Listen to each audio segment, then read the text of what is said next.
She wasn't fat, but she wasn't skinny. She loved restaurants, but not more than she hated her body. She kissed boys, but she didn't bring them home. She hated being home, but she didn't know where else to go.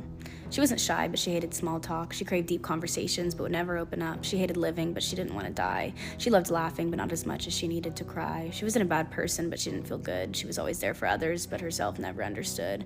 She was always writing, and everyone read, but no one listened. She was both the life of the party and the loneliest in the room. She was always performing, but she hated the crowd. She was always quiet, but her thoughts far too loud. She wasn't a rule follower, but she wasn't brave. She was always praying for others, but never for herself.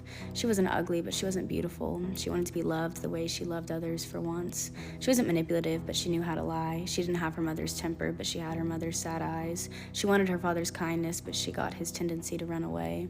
She was always apologizing, but she never forgave herself. She was always running, chasing, seeking for something she couldn't grasp, always hungry, longing, itching for something she couldn't name, always bleeding, rotting, screaming for something to dull the pain, but no one saw, so you couldn't blame the world for ignoring the girl.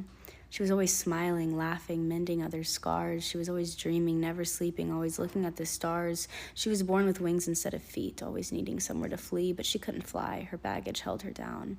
She wasn't depressed, at least she didn't think. A dangerous coping mechanism for a girl with clipped wings.